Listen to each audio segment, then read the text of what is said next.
আসসালামু আলাইকুম আরহামাতুল্লাহ। প্রিয় দর্শক, আশা করছি সকলেই আল্লাহ সুবহানাহু ওয়া তাআলার অশেষ রহমতে এবং দয়ায় অনেক ভালো আছেন।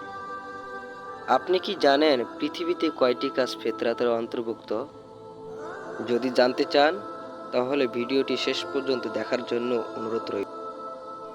ভিডিওটি শুরু করার পূর্বেই আমাদের সর্বপ্রথম জানা উচিত ফিতরা শব্দের অর্থ কী। ফিতরা কি এটা জানতে হবে।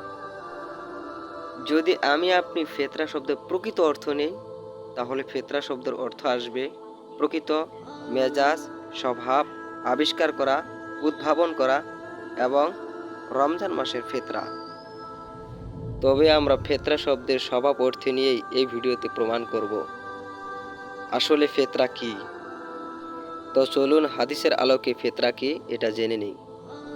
আয়েশা রাদিয়াল্লাহু তাআলা আনহা হতে বর্ণিত, রাসূল সাল্লাল্লাহু আলাইহি সাল্লাম বলেছেন, 10টি কাজ ফিতরাতের অন্তর্ভুক্ত: মোছ খাটো করা, দাড়ি লম্বা করা, মিসওয়াক করা, নাকে পানি দিয়ে ঝাড়া, নখ কাটা এবং আঙ্গুলের গিরাসমূহ ধোয়া, বগলের পশম উপড়ে ফেলা, নাভির নিচের পশম মুন্ডন করা এবং পানি দ্বারা ইস্তেঞ্জা করা। সুতরাং এই 10টি কাজ হচ্ছে ফিতরাতের অন্তর্ভুক্ত। 10টি ফিতরা যদি কোনো ব্যক্তি মেনে নেয় এবং নিয়মিত পালন করে, তাহলে ওই ব্যক্তি সফল কাম। তাই আল্লাহ সুবহানাহু ওয়া তাআলা যেই সমস্ত ফিতরাগুলো আল্লাহ রাসূল সাল্লাল্লাহু আলাইহি সাল্লাম দেখিয়ে দিয়েছেন, আল্লাহ সুবহানাহু ওয়া তাআলা যেন সেই সমস্ত ফিতরাগুলো ভালোভাবে পালন করা তৌফিক দান করুক। আমিন।